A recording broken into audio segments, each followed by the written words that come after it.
Esta tarde, a las 17:30, el presidente de la República, Luis Lacalle Pou, dará un mensaje al cumplirse 3 años de su gestión como presidente. Si bien hasta ahora no se conoce el detalle, hoy se anunciará una reducción en el peso del IAS y del IRPF. Y esto ha despertado discusiones. También ha generado polémica los puntos de referencia que se toman para medir si hubo o no hubo recuperación salarial en 2022 y si la hubo, por cuánto fue. A todo esto, el Producto Bruto Interno del país habrá crecido en 2022 en el entorno del 5%, pero la estimación para 2023 es que esa tasa se ubique cercana al 2%, que es lo que ocurre habitualmente con el desarrollo de la economía de nuestro país. Esto nos dispara una serie de preguntas. ¿Qué evaluación podemos hacer del desarrollo económico del país el año pasado? ¿Qué se debe hacer para crecer con tasas más altas? ¿Y cómo es la carga tributaria en nuestro país? Lo conversamos en nuestra entrevista central con María Dolores Benavente, economista y presidenta de la Academia Nacional de Economía.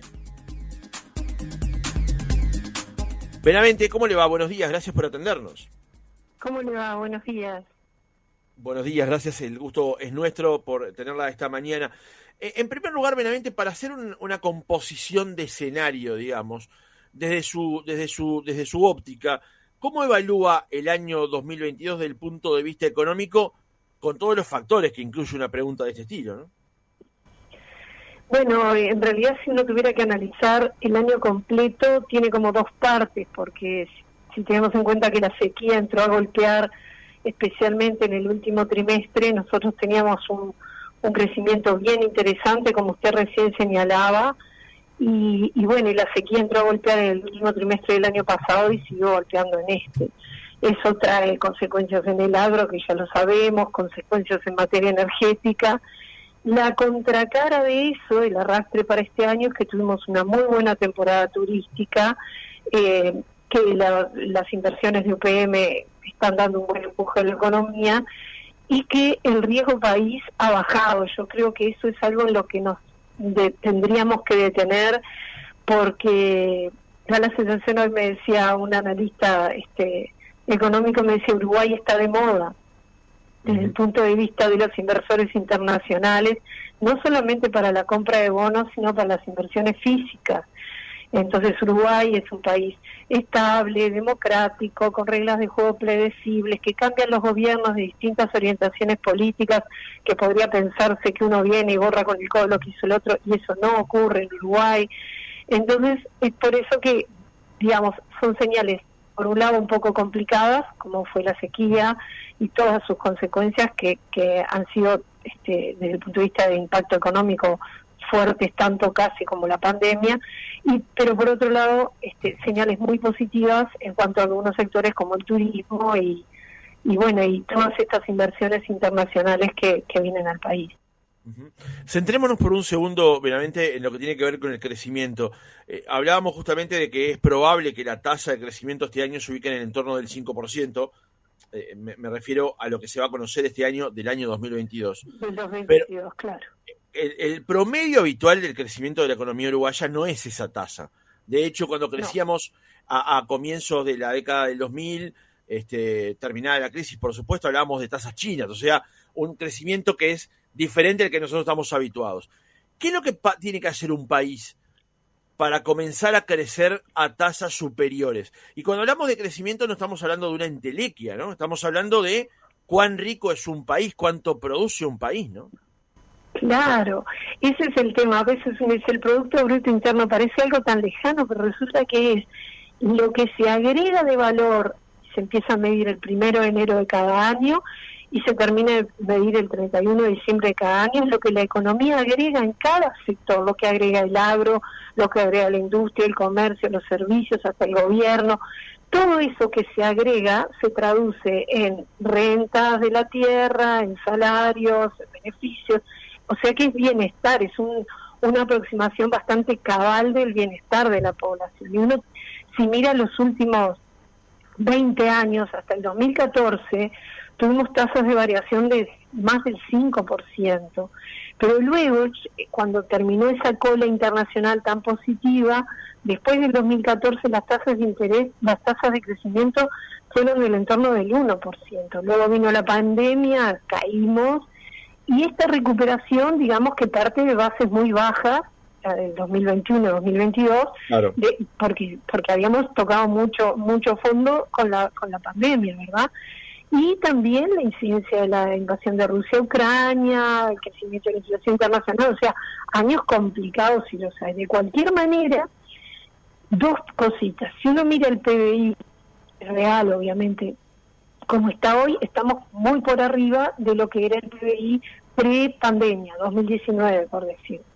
Sin embargo, es muy cierto lo que usted dice. ¿Cómo es posible que la tasa de crecimiento de largo plazo del país sea 2,1%? Y eso tiene varias causas. La productividad en el Uruguay es baja, pero esto que yo digo y que parece también, como dice usted, una entelequia de que la productividad, y bueno, póngase usted a que tiene un problema en su casa y tiene que llamar cualquier operario, y viene una vez y no quedó bien, y viene 2 veces y a la tercera le rompió otra cosa, y un arreglo de una vereda, eso es productividad.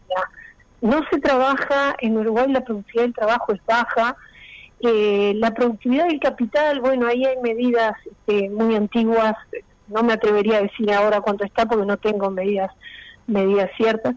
La población no crece. O sea, los factores que normalmente dan dinamismo a una economía, acá en Uruguay no están.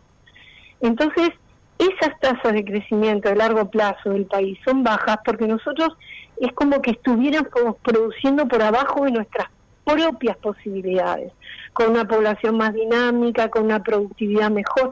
Fíjense el caso de la construcción, hay estudios creo que se llama Centro de Estudios de la Construcción, que depende de una de las cámaras, que señalan que pese a todas las innovaciones tecnológicas que ha tenido la construcción, la productividad ha bajado o al menos se ha mantenido. Y uno lo ve, cuánto demora una obra en hacerse, o la calidad de las obras que se terminan. Eso es productividad, es algo mucho más tangible que un concepto abstracto de productividad. Claro. Ni que hablar cuando uno va a hacer un trámite. Todos teníamos la esperanza de que con la pandemia, que tuvimos que trabajar digitalmente y hacer los trámites digitales, eso viniera para quedarse, pero resulta que no, que en muchos casos hay que volver al trámite presencial con toda la carga de burocracia, de pérdida de tiempo, de ineficiencia. Lo que se demora en abrir una empresa, lo que se demora en conseguir un certificado, la falta de coherencia que hay entre los distintos organismos. Si uno debe plata en un organismo, ¿por qué no le hacen una única cuenta y paga todo en otro? Si es el mismo Estado, en fin, millones de ejemplos, pero además hay mediciones. El Doing Business del Banco Mundial, el World Economic Forum que mide la competitividad de los países, bueno, la rigidez laboral que tenemos. Somos de los peores países del mundo en cuanto a rigidez laboral, para contratar a una persona, para despedirla, el régimen de licencias, un montón de rigideces que hacen a que la productividad sea baja, y si la productividad es baja, el crecimiento es bajo, y concomitantemente los salarios son bajos. Porque ahora la gran discusión es si el salario real creció, si no creció. Hoy está en un índice de 140,33 que está similar al del 2019. O sea, todo lo que se cayó se subió. Como siempre, el sector privado es el que hizo el mayor ajuste y el sector público, pese a que no tiene desempleo, es el que hizo el menor ajuste.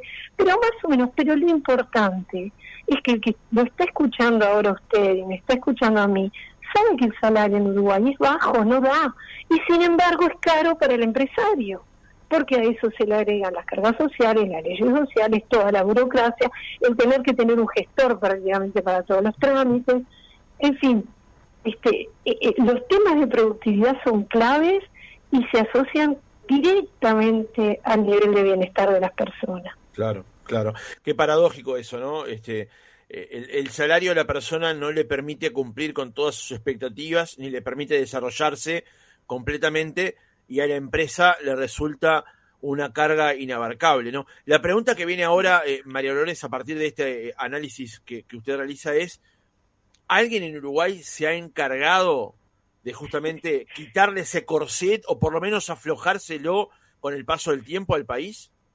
Mire, la única manera que uno tiene es como en la vida, ¿no?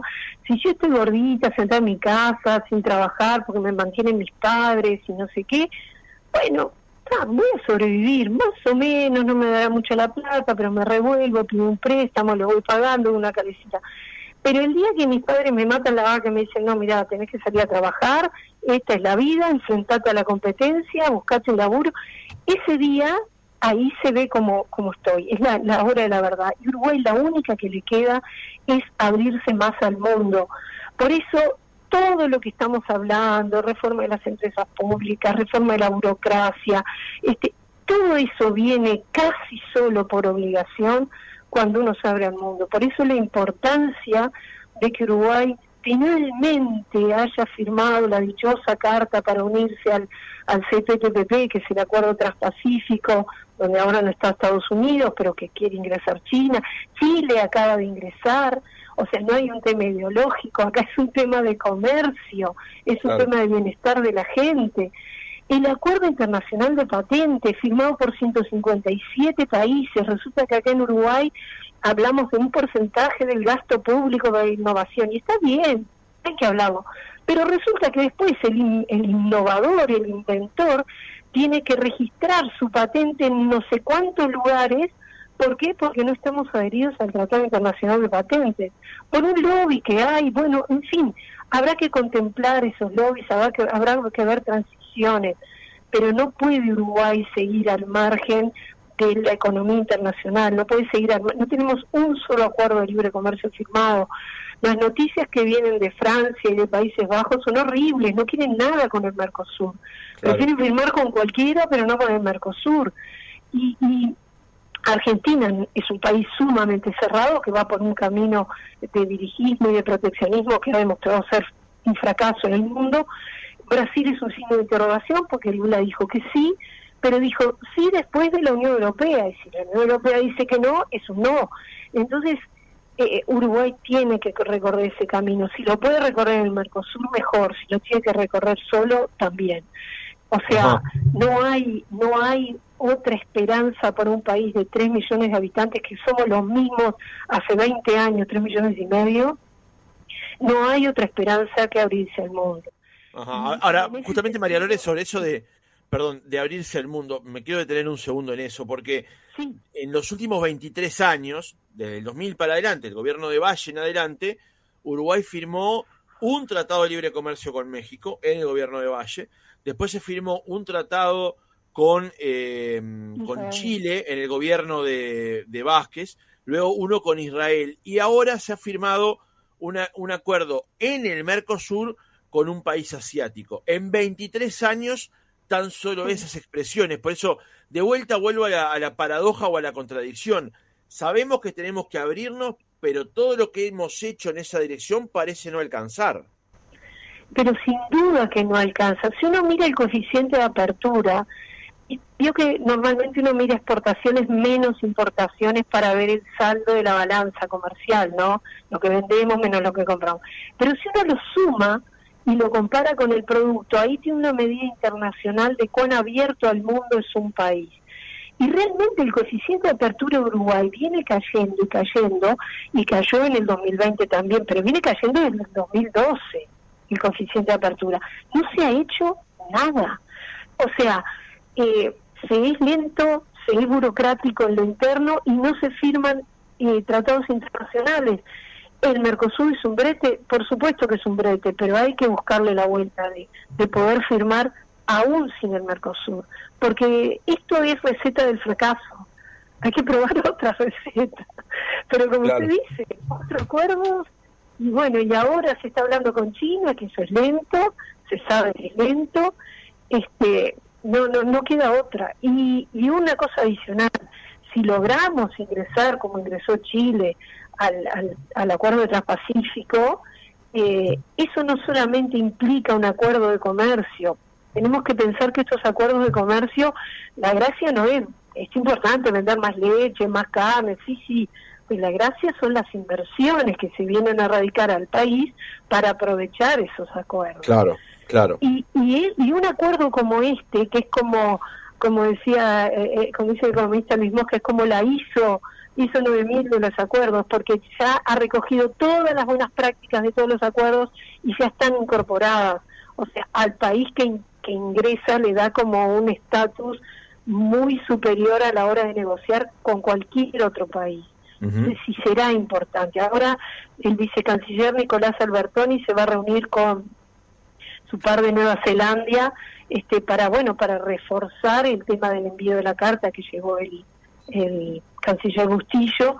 Pero bueno, hubiéramos querido que eso ocurriera el año pasado, sí, por supuesto, porque Brasil era mucho más proclive a esto que lo que aparentemente sería Lula, pero bueno, principio tienen las cosas y ojalá que podamos ingresar por ese camino.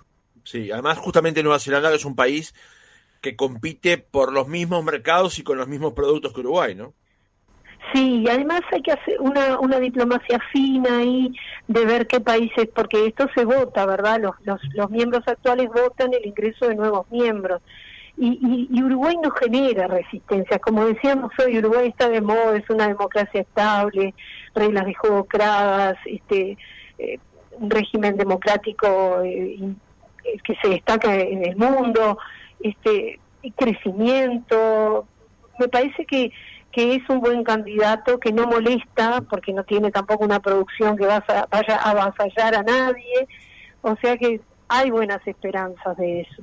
Y después cosas que se pueden hacer internamente, porque la polémica que usted señalaba recién de los impuestos, bueno, hay no solo impuestos, hay cargas burocráticas que pesan sobre la población, y tenemos que ser conscientes que recién no me acuerdo en qué clases se hablaba como de que se podría hacer más. Siempre se puede hacer más, pero los recursos son finitos. Uno tiene que decir, bueno, ¿en qué destino estos recursos fiscales? Y en lo posible voy reduciendo presión fiscal, porque nosotros tenemos presión fiscal de un país desarrollado y no tenemos servicios públicos de un país desarrollado. Entonces hay algo ahí que no está bien y que incide también en lo que hablábamos hoy de la productividad, porque la productividad en Uruguay es baja. Claro. Benavente, ya que estribamos en el tema impositivo, ¿es probable que hoy se anuncie alguna modificación en torno al IRPF y al IAS?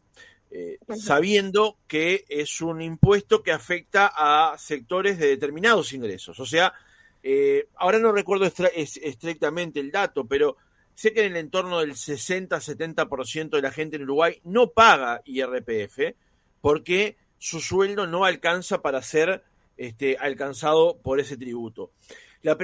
Una de las preguntas, tengo varias sobre esta, pero una de las preguntas es, en un contexto como el actual, ¿es prudente hacer una rebaja permanente de impuestos? Se lo pregunto por lo que decíamos al principio del reportaje. El año 2022 tuvo varios factores, varios momentos, varios tempos, ¿no? Uno de ellos al final comenzó lo que se advierte como una especie de deterioro. ¿Es prudente retraerle a la caja pública impuestos en este momento? Mire, yo pienso que no tenemos todavía las cifras de el costo fiscal que va a salir el plan, ¿verdad? Pero, sin embargo, yo aplaudo toda rebaja de impuestos. ¿Qué quiere que le diga? Si algo hemos aprendido en la administración de Azucena Arbeleche es que se puede bajar el déficit fiscal sin subir los impuestos. ¿Por qué? Porque había mucho despilfarro de gasto público y a veces hay que hacer microcirugía. Está bien, hay que hacer una gran reforma del Estado, ni que hablar, lo suscribo. Tenemos alrededor de 100.000 funcionarios más de los que deberíamos tener, por supuesto, pero también hay que hacer microcirugía. Todos sabemos, todos cuando vamos a hacer un trámite, alguna dependencia, vemos dónde está la holgura. No precisa que yo se lo explique a ningún uruguayo. Entonces, ¿se puede hacer una rebaja de impuestos? Ojalá, capaz que esa es la manera de bajar el gasto, porque como hay una regla fiscal que hay que cumplir, si yo bajo los impuestos voy a tener que seguir bajando el gasto. Así que para mí es bienvenida toda rebaja de impuestos. Si tuviera que elegir impuestos, elegiría esos, capaz que sí, no lo sé, no estoy en los zapatos del ministro de Economía o del presidente, pero toda rebaja de impuestos es bienvenida. Tenemos una presión fiscal demasiado alta. Y el hecho de que el 60%, como decía usted, de la gente está bajo del mínimo, revela lo bajo que son los sueldos en Uruguay para la gente y lo altos que son para las empresas. Entonces, yo creo que bajar impuestos es parte de la mecánica virtuosa para seguir bajando el gasto. Es la manera de obligarnos. Es como yo le decía, si yo estoy con que mi papá y mi mamá me mantienen, no hago nada. Ahora, si me sacan eso, bueno, algún ingreso, alguna cosa, o tengo que borrarme el cable, algo tengo que hacer. Pero hasta que no me bajan esos ingresos, no lo hago. Claro. Y nosotros nos hemos acostumbrado a la mecánica de que cada nuevo gasto se financia con nuevos impuestos. Y no tiene por qué ser así. La población no resiste más impuestos. Uh-huh. Y de todas las clases me refiero, porque nuevamente el tema de ser tacaño o no tacaño son recursos de toda la población. Y si yo gasto mucho, resulta que el pobre que paga IVA cada vez que se compra, no sé, cualquier cosa que compre, una Coca-Cola, está pagando IVA, está financiando esos impuestos. Entonces, el tema de la presión fiscal es importante, el tema de rebajar impuestos es importante. Veremos, para eso tenemos, gracias a Dios, se hizo finalmente aquella idea de Astori del 2005 que no le fue aprobado de tener una regla fiscal. Finalmente ahora, con la ley vigente de consideración, se crea la regla fiscal, se creó el Comité Fiscal Asesor que advirtió que hay que tener mucha prudencia con esta rebaja de impuestos para ver qué gastos permanentes se van a reducir. O sea, me parece que hay una institucionalidad que nos da un poco más de garantía de que no vaya a despilfarrarse esto. Uh-huh. Ahora, Benavente, cualquier rebaja de impuestos es bienvenida. Ahora, el 79% de los pasivos no paga IAS, solamente el 21%. Sabiendo que Uruguay tiene otros problemas en otras direcciones, ¿ese era el impuesto en el que posar los ojos, digamos? Sí, esas son decisiones más de política que de economía. Obviamente que Uruguay tiene un problema brutal de transferencias de ingresos de los niños a los más viejos. Y eso no le ha hincado el diente ninguna administración. Hay programas puntuales, pero ninguna administración se ha atrevido a hincarle el diente a eso. Si usted mira lo que son las transferencias al BPS por su déficit, con los ingresos reales se cubre la mitad del gasto del BPS, la otra mitad es déficit. Si usted mira eso y mira los índices de pobreza infantil, pero no de ahora, de hace décadas, ahí hay una cuenta pendiente. Por eso el menú de qué impuesto reducir es muy complicado porque ya es más de política que de economía. Pero sí que de economía le puedo decir que hay una deuda pendiente con la pobreza infantil y que no es de ahora, es de hace décadas. Claro. Siguiendo con este tema, y usted lo decía recién en una de sus respuestas, acerca de lo que es la carga tributaria. En Uruguay pagamos, o mejor dicho, destinamos a impuestos una cifra que no nos es devuelta en servicios.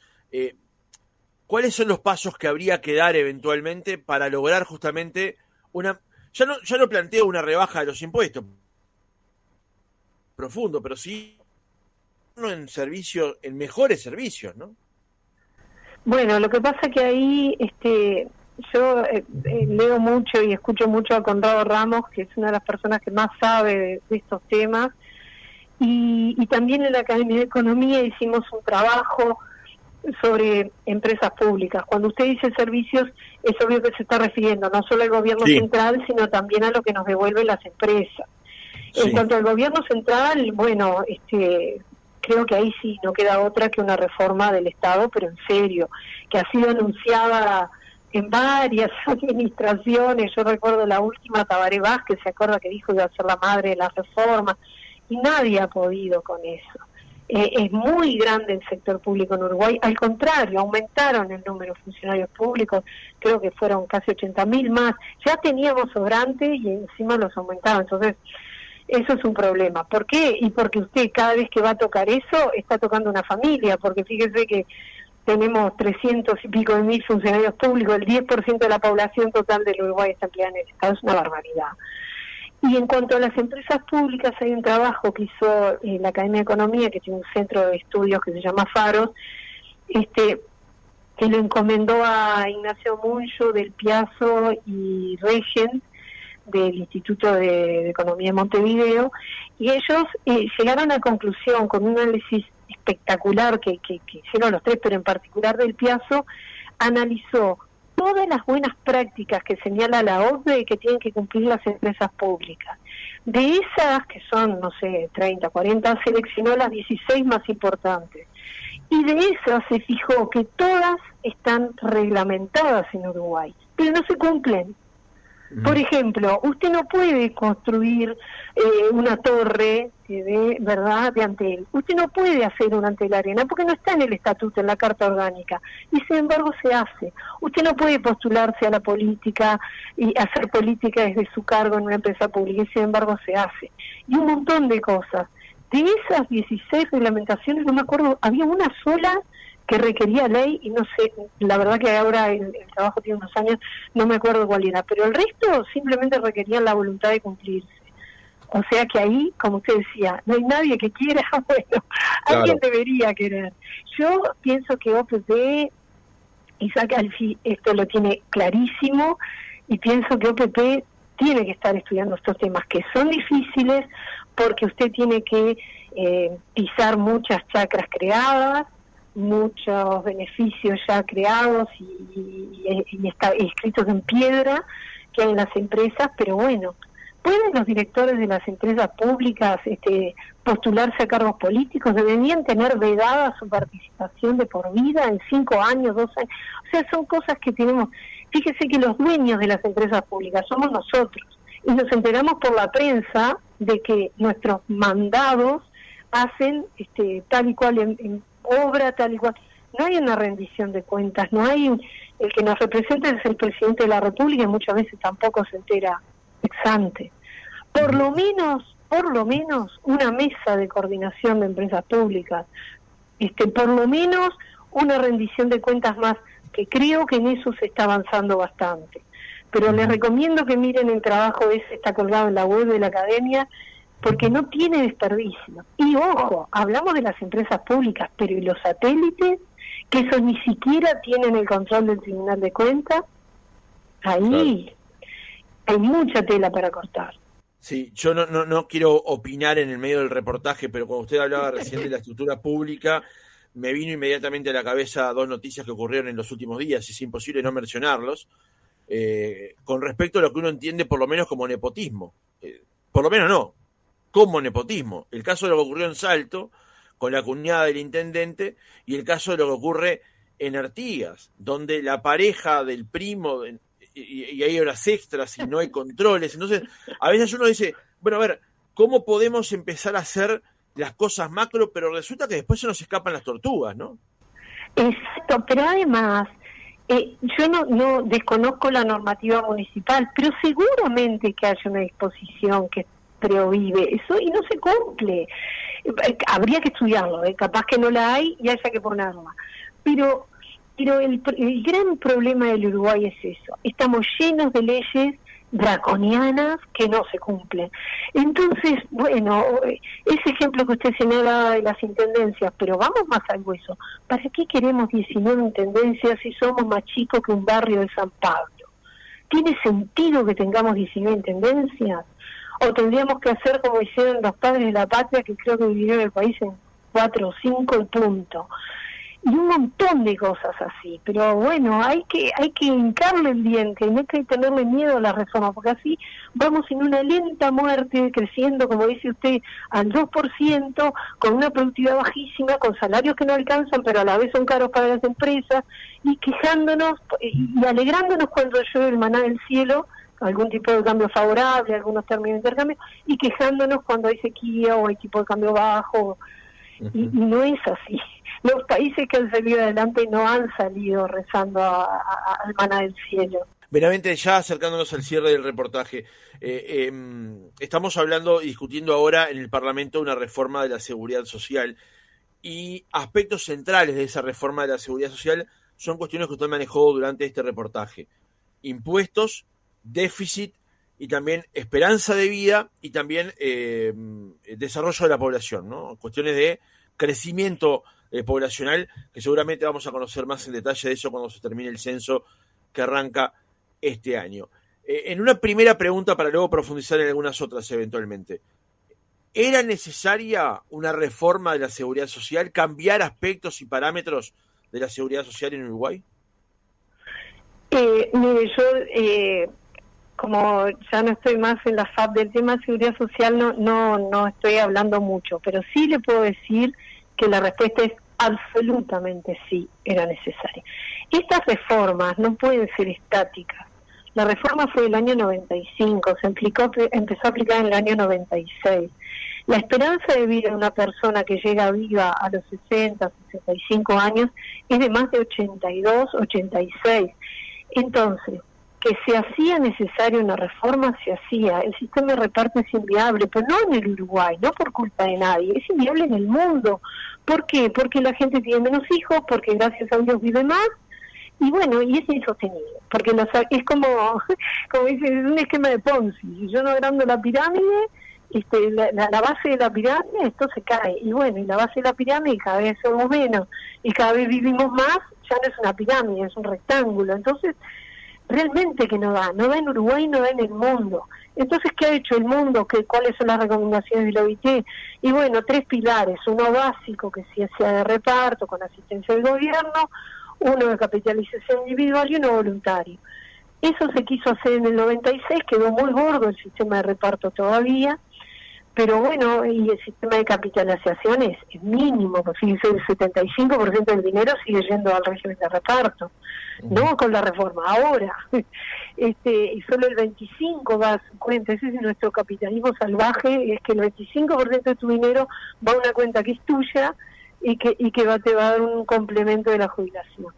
En fin, que la reforma era necesaria, lo era, que hay que atar la edad de retiro a la esperanza de vida, sin duda, es lo que han hecho todos los países desarrollados y todos los países que han querido tener un sistema saneado. Pero además, hay números que mandan, como decíamos recién, los recursos genuinos del BPS cubren la mitad de sus gastos.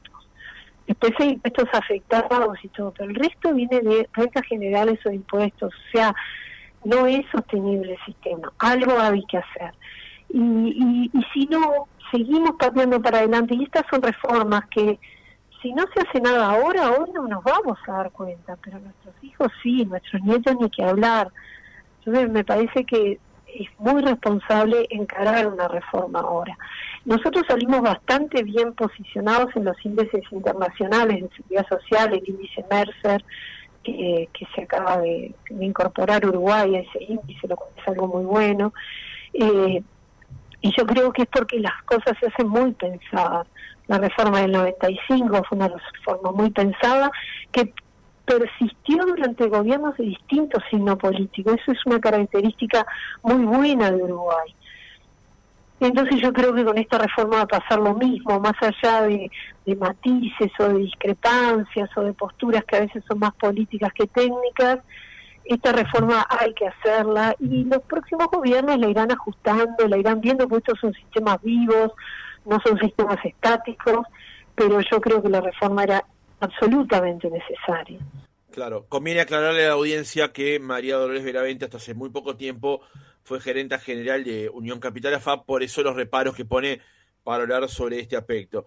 Para cerrar la entrevista, quiero volver a un punto anterior, porque me lo había quedado en una de las preguntas que preparé y no quiero dejar de hacerla, con respecto al tema de la inserción internacional del país y con respecto a los vínculos con terceros países o con otros bloques.